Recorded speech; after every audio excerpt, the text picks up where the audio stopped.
Hey everyone, Scottish182 here, and welcome to my prep for The Dark Knight Rises. This is my review of the two Christopher Nolan Batman movies, Batman Begins and The Dark Knight. Firstly, before I get the review started, let me give my condolences to the victims of the shooting in Denver, Colorado at the midnight screening of The Dark Knight Rises. My condolences to the family and friends of them out there. Really sorry to hear what happened. I don't think I can say anything else on the matter, but the fact that I hope that the shooter, James Holmes, dies. He does not deserve to breathe our air, and I hope he dies painfully and doesn't last long on this earth. Just my condolences to the family and friends and the victims of the shooting in Denver, Colorado. So, that being said, let's get to a happy note and let's talk about the which a lot of people are considering. So I just need to adjust the camera angle a bit. A lot of people consider to be the two best Batman films. So I'm going to give my review on them. I don't think this will be as long as my other one because I really don't have much to say. Everything's been said on these movies. But I'll give my honest opinion on Batman Begins first. Firstly, I'm going to say that I love this film mainly because it's Batman's origin, and we haven't really had before Batman Begins. We didn't really have an origin for Batman beyond the animated series and the comic books, because even the Batman Begins Batman movie by Tim Burton didn't actually go that much into his origin that much, only gave flashbacks. Batman Begins is basically the origin of Batman and how he became Batman, which is really awesomely done in my opinion, and I think that's really the best thing I can say about that. Is it gave Batman's origin, which I loved. It was really good, really well done, and there's not much I can say. I do have a couple of nitpicks, but of course, let me just get to the stuff that I liked about Batman Begins.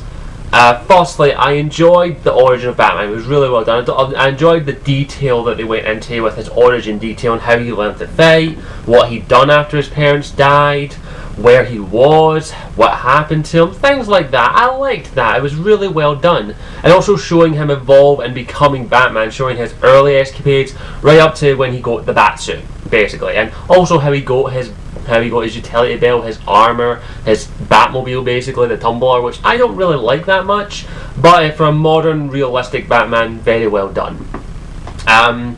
I enjoyed all of that. I enjoyed. I did enjoy Alfred. I think it's Michael Caine that plays him. I'm not 100% certain. I'm horrible when it comes to actors' names. I also enjoyed the Rachel Dawes character. She was a really good, well done character. A bit too damsel in distress for me in some cases, but not the worst I've ever seen. But that being said, I also enjoyed the fight scenes. I enjoyed the overall look of the film. I enjoyed that much. I also enjoyed the tone of it. It was really well done. But there were a couple of things I didn't like. And of course, there's the begging. There's the Batman voice. We have to do the review like this now. Christian Bale's Batman voice. I'm Batman. So I'm going to do the... I'm sorry, I cannot do that voice for long. Christopher Bale, no. No. That is not Batman. I'm like, whose idea was it to say to Christian Bale, that's Batman's voice? No. No. That has been... I don't want to spend too long on it, but it's been made funny to death. But Christian Bale, I'm going to call him because I always get fucking his first name mixed up with someone else. Bale, no. That is the worst Batman voice I have ever fucking heard. That's a kid trying to pretend to be Batman. In that respect, I do prefer Keaton's Batman voice, which is just kind of subtle and very aggressive. So, I don't want to spend too much on that. Another thing that really bugged me is the pronunciation of Ra's al Ghul. It's pronounced Ra's, not Raz. If you watch the animated series, it's pronounced Raz. It's pronounced Ra's, as in R-A-S, not R-A-Z. So, another problem I had with that, with the films. A couple other problems I had was the lack of use of Scarecrow. I think that's been said to death. Like, Scarecrow isn't one of my favourite Batman villains, but he has one of the ones I like to see when he's done right. And I will happily admit, I enjoyed Scarecrow in this film. I thought he was really well done. He just wasn't used that much. Same with The Dark Knight. He was only in it for a brief minute. I just wanted more out of Scarecrow because I think Scarecrow is one of the best Batman villains. Not my favourite, but one of the best, just because of what he's like and what he really does. And I really would have loved to have seen him in a leading role as a villain, because I think that would be awesome. I think the actor that done Jonathan Crane done a really good role. I thought he done really well, in my opinion, which I liked. The outfit I wasn't too keen on. I would have liked if he maybe went for the full-on Scarecrow outfit, but I understand it was a bit more of a realistic Batman, so yeah. And also how he got fucking beat by a taser, for fuck's sake. I know that was meant to be her action moment, but Jesus Christ, Scarecrow. So yeah, I would have liked if they used Scarecrow more, because Scarecrow's always been one of the more interesting Batman villains, just because he uses the fear gas, which is something that I always liked about him. So I would like it if they used him, if Christopher Nolan used him more, because I just wish he did, because Scarecrow is really a really good villain to use if he's done right. And I'm hoping that he does have a bit of a role in the Dark Knight Rises. I don't think he does, and no one fucking spoil it.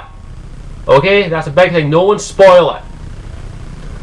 But yeah, I enjoyed him. I wish they'd use them more.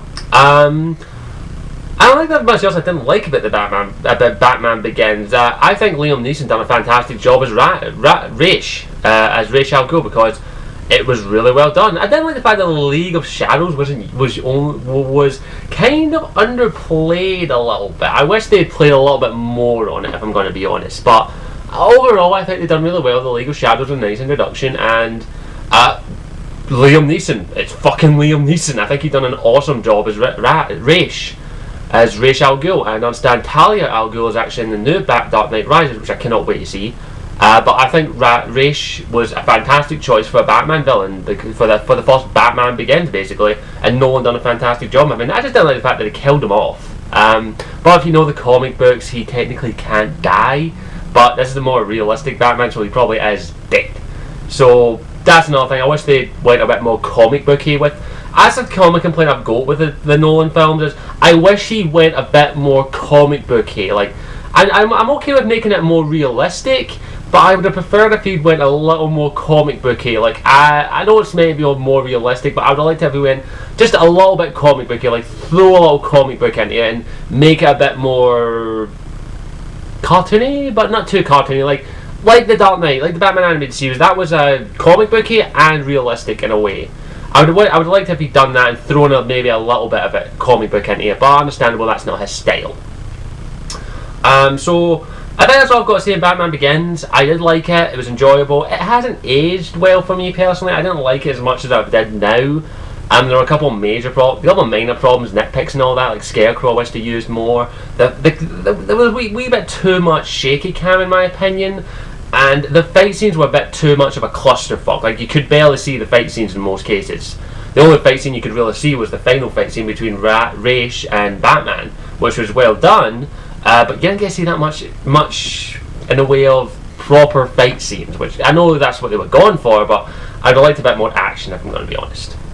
So let's get to the big one. Let's get to the movie that a lot of people have dubbed the greatest Batman movie ever. And that is The Dark Knight, and I'll get to that in part 2.